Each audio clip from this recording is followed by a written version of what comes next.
नमस्कार दोस्तों। तो आज की इस वीडियो में बात करने वाले 17 जुलाई 2025 की मोस्ट इम्पोर्टेंट करंट अफेयर्स के बारे में। अगर आप किसी प्रकार की कम्पिटिटिव एग्जाम की तैयारी कर रहे होंगे तो आपके लिए ये करंट अफेयर्स महत्वपूर्ण हो सकते हैं। तो चलिए वीडियो को शुरू करते हैं। तो देख सकते हैं इस क्वेश्चन में पूछा गया है कि अंतर्राष्ट्रीय क्रिकेट परिषद यानी कि आईसीसी ने जून 2025 के लिए प्लेयर ऑफ द मंथ किसे चुना है। तो यहाँ पर देखते हैं, यहाँ पर एक महिला को भी चुना गया है और यहाँ पर एक पुरुष को भी चुना गया है। तो यहाँ पर दोनों का नाम बताना है। तो तस्वीर में देखते हैं किसका चेहरा नज़र आ रहा है। तो देखते हैं एडन मार्करम का चेहरा नज़र आ रहा है। और नीचे में देखते हैं ये महिला कौन है। तो इस महिला का नाम है हेले मैथ्यूज। हेले मैथ्यूज। तो ऑप्शन सी बिल्कुल सही जवाब हो जाएगा। एडम मार्करम और हेले मैथ्यूज को आईसीसी जून 2025 के लिए प्लेयर ऑफ द मंथ चुना गया है। तो यहाँ पर देखते हैं कि एडन मार्करम जो कि दक्षिण अफ्रीका की टीम से खेलते हैं और हेले मैथ्यूज, तो हेले मैथ्यूज किस टीम से खेलती है, तो यह वेस्ट इंडीज़ की टीम से खेलती है। और दोनों प्लेयर को प्लेयर ऑफ द मंथ चुना गया है जून 2025 के लिए। तो आपको ध्यान में रखना है। इसके अलावा आईसीसी से भी सवाल देख लेते हैं, आखिर आईसीसी से कौन कौन से सवाल बन सकते हैं। तो ऐसा सवाल बन सकता है जैसे कि आईसीसी की स्थापना कब हुई थी। तो इसकी स्थापना 1909 ईस्वी में हुई थी और आईसीसी का मुख्यालय दुबई संयुक्त अरब अमीरात में स्थित है। इसके अलावा आईसीसी का अध्यक्ष कौन है, तो इसका अध्यक्ष जय शाह है। तो आपको ध्यान रखना है इन टॉपिक को। इसके अलावा आईसीसी में कुल कितने देश आते हैं, तो आपको बता दूं कि आईसीसी में कुल 108 सदस्य देश आते हैं, जिनमें कि 12 पूर्ण सदस्य हैं। यानी कि जो 12 पूर्ण सदस्य देश है वह टेस्ट मैच खेल सकते हैं। बाकी जो 96 सहयोगी देश है वह यहाँ पर टेस्ट मैच को नहीं खेल सकते हैं। अगले क्वेश्चन में देख सकते हैं कि 2025 विंबलडन टेनिस चैंपियनशिप का पुरुष एकल खिताब किसने जीता था। तो ये शख्स कौन है, आखिर किसका तस्वीर दिख रहा है, तो आपको शायद नहीं मालूम होगा तो बता देता हूँ। तो इसका नाम है जेनिक सिनार। तो इसको पुरुष एकल खिताब दिया गया है जो कि 2025 विंबलडन का टेनिस चैंपियनशिप में दिया गया है। तो यहाँ पर देखते हैं कि विंबलडन 2025 पुरुष एकल का खिताब इटली के जेनिक सिनार ने जीता है और उन्होंने फाइनल में कार्लोस अल्कराज को हरा दिया था और खुद जीत हासिल किया था। तो आपको ध्यान में रखना है जेनिक सिनार ने किसको हराया था, तो कार्लोस अल्कराज को हराया था। और तस्वीर में देखते हैं कि विंबलडन जो कि यहाँ पर खेला जा रहा है, जो लगभग टेनिस की ही तरह होता है। और यहाँ पर देखते हैं नेट लगा होता है और यहाँ पर हाथ में बैडमिंटन जैसा यहाँ पर ले लिया जाता है और बॉल को यहाँ पर मारा जाता है। तो इसी को हम यहाँ पर विंबलडन खेल कहते हैं। नेक्स्ट क्वेश्चन में देखते हैं कि हाल ही में कितने लोगों को राज्यसभा के लिए मनोनीत किया गया है। तो तस्वीर में देखते हैं द्रौपदी मुर्मू जो कि हमारे राष्ट्रपति हैं, उनका यहाँ पर तस्वीर दिया गया है। तो इन्हीं के द्वारा राज्यसभा के लिए मनोनीत किया गया है। तो कितने लोगों को किया गया है, तो इसका जवाब हो जाएगा 4 लोगों को किया गया है। ऑप्शन बी 4 लोगों को किया गया है। तो आखिर किन किन लोगों को मनोनीत किया गया है, तो उनका नाम बता देता हूं। तो यहाँ पर देखते हैं कि राष्ट्रपति द्रौपदी मुर्मू के द्वारा उज्ज्वल निकम जो कि एक वकील हैं उनको मनोनीत किया गया है। साथ ही साथ देखते हैं कि हर्षवर्धन श्रृंगला जो कि एक राजनयिक है उनको भी मनोनीत किया गया है। साथ ही एक इतिहासकार हैं जिनका नाम है डॉक्टर मीनाक्षी जैन, तो उनको भी मनोनीत किया गया है।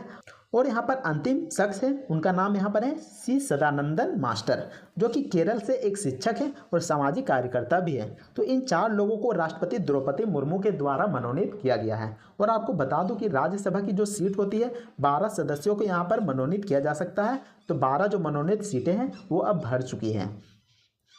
अगले क्वेश्चन में देखते हैं कि जुलाई 2025 में भारत का नवीनतम यूनेस्को विश्व धरोहर स्थल किसे घोषित किया गया है। तो किसको घोषित किया गया है, तो इसका जवाब हो जाएगा मराठा सैन्य भूदृश्य को घोषित किया गया है। ऑप्शन सी बिल्कुल से जवाब हो जाएगा मराठा सैन्य भूदृश्य को।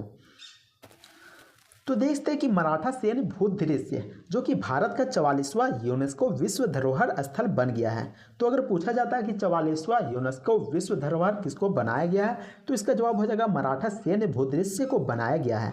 और इसमें शिवनेरी, रायगढ़, प्रतापगढ़, सिंहगढ़ और चिंजी किला जैसे किले यहाँ पर शामिल हैं। इसके अलावा यूनेस्को विश्व धरोहर स्थल की स्थापना कब की गई थी, तो इसकी स्थापना 1972 ईस्वी में की गई थी। अगर स्थापना पूछा जाता है तो 1972 सही जवाब हो जाएगा। नेक्स्ट क्वेश्चन में देखते हैं कि विंबलडन 2025 महिला एकल का खिताब किसने जीता है। तो किसने जीता है, तो इसका जवाब हो जाएगा option number C Iga Swiatek ने। तो देखते हैं ईगा स्वियाटेक का यहाँ पर तस्वीर दिया है। तो इसके द्वारा यहाँ पर विंबलडन 2025 महिला एकल का खिताब जीता गया है।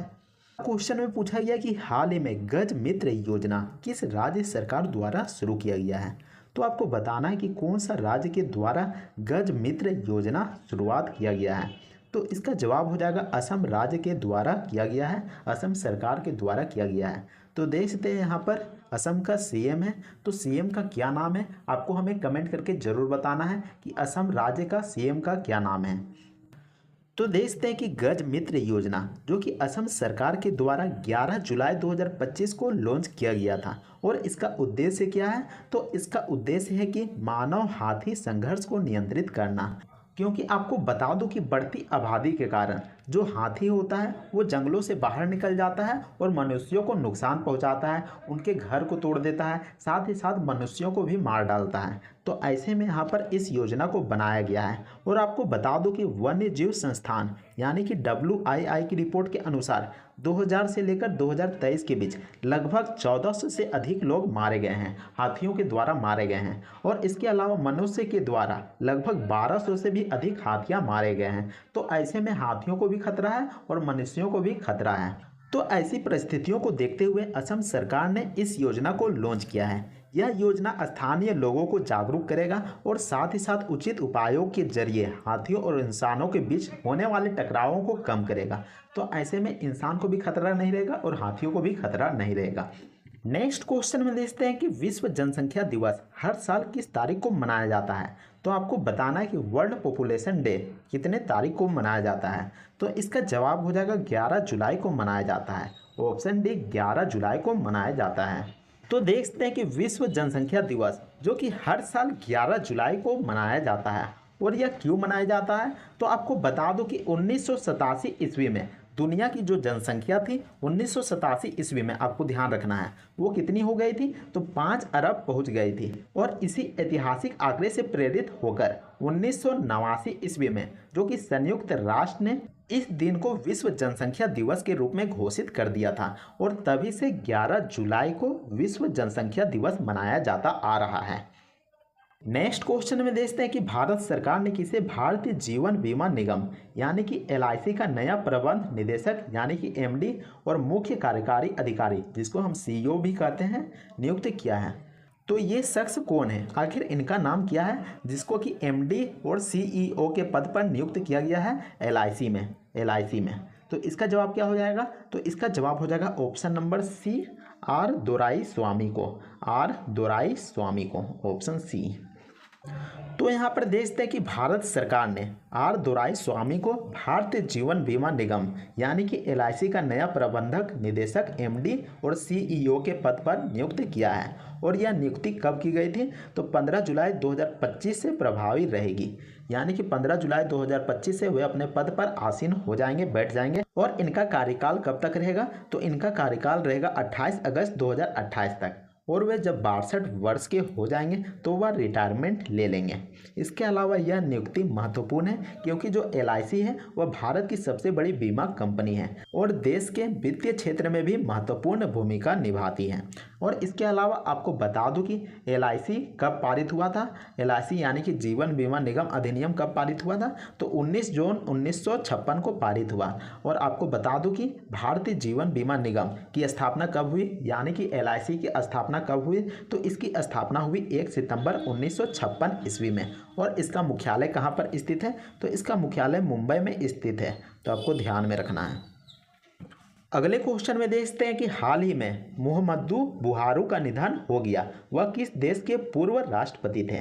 तो देखते हैं कि मुहम्मदू बुहारू का यहाँ पर फोटो दिया गया है, तो वह किस देश से बिलोंग रखते थे और इसका हाल ही में निधन हो गया है। तो इसका जवाब हो जाएगा नाइजीरिया देश से बिलोंग रखते थे।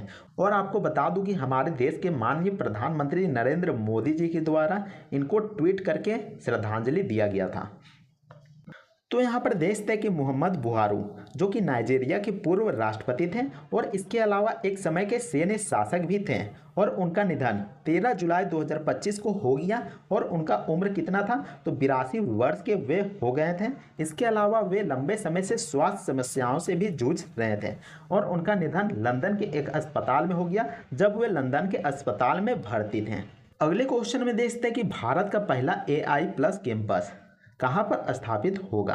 तो देखते हैं कि भारत का यहाँ पर पहला AI कैंपस जो कि स्थापित होने वाला है। तो AI प्लस कैंपस किस राज्य में स्थापित होगा आपको बताना है। तो इसका जवाब हो जाएगा आंध्र प्रदेश राज्य में स्थापित होगा। ऑप्शन बी बिल्कुल सही जवाब हो जाएगा आंध्र प्रदेश। तो यहाँ पर देखते हैं कि आंध्र प्रदेश के अमरावती में भारत का पहला AI प्लस कैंपस स्थापित होगा। और आपको बता दूं कि यह नया परिसर कृत्रिम बुद्धिमत्ता यानी कि AI पर डिपेंड होगा, आर्टिफिशियल इंटेलिजेंस में डिपेंड होगा। और 2017 में प्रवेश होने की उम्मीद है, यानी कि स्टूडेंट 2017 में इसमें एडमिशन ले पाएंगे। और इसका बजट 1000 करोड़ रुपया रखा गया है, यानी कि यह परियोजना जो बनाया जा रहा है 1000 करोड़ के बजट के तहत बनाया जा रहा है, तो आपको ध्यान में रखना है। अगले क्वेश्चन में पूछा गया कि दुनिया भर में विश्व युवा कौशल दिवस यानी कि वर्ल्ड यूथ स्किल्स डे कब मनाया जाता है। तो कौन से दिन को मनाया जाता है, कौन सा तारीख हो जाएगा। तो इसका जवाब हो जाएगा 15 जुलाई को मनाया जाता है। ऑप्शन डी बिल्कुल सही जवाब हो जाएगा 15 जुलाई। तो यहाँ पर देखते हैं कि हर साल 15 जुलाई को दुनिया भर में विश्व कौशल दिवस मनाया जाता है। और इस दिन का उद्देश्य क्या है। तो इसका उद्देश्य युवाओं को रोजगार प्रदान करना और साथ ही साथ उद्यमिता और व्यक्तिगत विकास के लिए आवश्यक कौशलों को भी प्रदान करना, ताकि लोगों को अधिक से अधिक रोजगार मिल सकें। नेक्स्ट क्वेश्चन में देखते हैं कि कर्नाटक बैंक ने किसे अंतरिम प्रबंध निदेशक और मुख्य कार्यकारी अधिकारी यानी कि MD और CEO नियुक्त किया है। तो किसको नियुक्त किया है। तो इसका जवाब हो जाएगा राघवेंद्र श्रीनिवास भट्ट को नियुक्त किया है। Option B. तो यहाँ पर देखते हैं कि कर्नाटक बैंक ने राघवेंद्र श्रीनिवास भट्ट को अंतरिम प्रबंध निदेशक और CEO के पद पर नियुक्त किया है। और आपको बता दूं कि 16 जुलाई 2025 से यह प्रभावी रहेंगे, यानी कि अपने पद पर बैठ जाएंगे। और आपको बता दूं कि 3 माह तक यह अस्थायी रूप से CEO के पद पर नियुक्त रहेंगे। तो यहाँ पर देखते हैं इनका तस्वीर दिया गया है। तो यही भाई साहेब है राघवेंद्र श्रीनिवास भट्ट जी। नेक्स्ट क्वेश्चन में देखते हैं कि भारत में सबसे पहले किस राज्य ने क्रूज भारत मिशन से जुड़ने का गौरव हासिल किया। तो किस राज्य को सबसे पहले जोड़ा गया क्रूज भारत मिशन में। तो इसका जवाब हो जाएगा गुजरात राज्य को जोड़ा गया। ऑप्शन ए गुजरात राज्य को जोड़ा गया। यहाँ पर देखते हैं कि गुजरात राज्य जो कि क्रूज भारत मिशन से आधिकारिक तौर पर जुड़ने वाला भारत का पहला राज्य बन गया है। और यह मिशन केंद्र सरकार की पहल है। तो यह मिशन जो कि केंद्र सरकार के द्वारा लॉन्च किया गया है। और इसका उद्देश्य क्या है। तो इसका उद्देश्य है कि वैश्विक स्तर पर क्रूज पर्यटन तंत्र विकसित करना, यानी कि क्रूज के माध्यम से पर्यटकों को अपनी ओर आकर्षित करना और क्रूज पर्यटन तंत्र को बढ़ावा देना। इसके अलावा गुजरात की 2340 किलोमीटर लंबी समुद्री सीमा जो कि नर्मदा साबरमती जैसी नदियों इसकी समुद्री पर्यटन हब बनने में मदद करेगी। तो इससे क्या होगा। तो इससे यह होगा कि गुजरात की जो लंबी तट रेखा है, जो समुद्री तट रेखा है, वो सीमा है जिसमें कि नर्मदा नदी आता है, साबरमती नदी आता है, उसके पर्यटन तट हब बन जाएंगे। और उसमें यात्री लोग क्रूज की मदद से वहाँ पर घूमने जा सकेंगे। तो उसी को यहाँ पर समुद्री पर्यटन में बढ़ावा देने की बात की जा रही है। अगले क्वेश्चन में देखते हैं कि विश्व अंतर्राष्ट्रीय न्याय दिवस कब मनाया जाता है। तो किस दिन को विश्व अंतर्राष्ट्रीय न्याय दिवस के रूप में मनाया जाता है। तो इसका जवाब हो जाएगा 17 जुलाई को मनाया जाता है। ऑप्शन बी 17 जुलाई को विश्व अंतर्राष्ट्रीय न्याय दिवस मनाया जाता है। तो यहाँ पर देखते हैं कि विश्व अंतर्राष्ट्रीय न्याय दिवस जो कि प्रतिवर्ष 17 जुलाई को मनाया जाता है। और यह क्यों मनाया जाता है। तो इसमें न्याय, उत्तरदायित्व और मानव अधिकारों की सार्वभौमिक भावना का उत्सव है, यानी कि इसके तहत लोगों को न्याय मिलता है, साथ ही साथ मानव का जो अधिकार है उसकी भी रक्षा किया जाता है विश्व अंतर्राष्ट्रीय न्याय के माध्यम से। और इसका उद्देश्य यहाँ पर देखते हैं अंतर्राष्ट्रीय अपराधों के विरुद्ध वैश्विक स्तर पर न्याय सुनिश्चित करना, यानी कि मान लीजिए कि 2 देशों के बीच यहाँ पर लड़ाई हो जाती है तो अंतर्राष्ट्रीय हो गया, तो ऐसे में उनको यहाँ पर न्याय दिलाना। इसके अलावा युद्ध पीड़ितों, विस्थापितों और अत्याचार सहने वालों को भी न्याय दिलाता है। और जैसा कि मैंने बताया कि मानव के अधिकारों की भी रक्षा करता है, विभिन्न संस्थानों की भूमिका को सुदृढ़ भी बनाता है और दोषियों को जवाबदेही तय कर, यानी कि अगर कोई दोषी पाया जाता है तो उसको आरोपी तय कर दिया जाता है और विश्व में शांति और स्थिरता भी कायम किया जाता है। तो विश्व अंतर्राष्ट्रीय न्याय के अंतर्गत ये सभी चीज़ों को ध्यान में रखा जाता है। तो उम्मीद करते हैं कि आपको यह वीडियो पसंद आया होगा। अगर वीडियो पसंद आता है तो वीडियो को लाइक कीजिएगा और चैनल को भी जरूर सब्सक्राइब कर लीजिएगा। इसके अलावा अगर आप हमारे वेबसाइट राहुल फ्यूचर क्लासेस में विजिट करना चाहते हैं तो लिंक डिस्क्रिप्शन में दिया हुआ होगा, वहाँ से आप करंट अफेयर्स के प्रैक्टिस सेट लगा सकते हैं। तो मिलते हैं नेक्स्ट वीडियो में, तब तक के लिए जय हिंद, वंदे मातरम।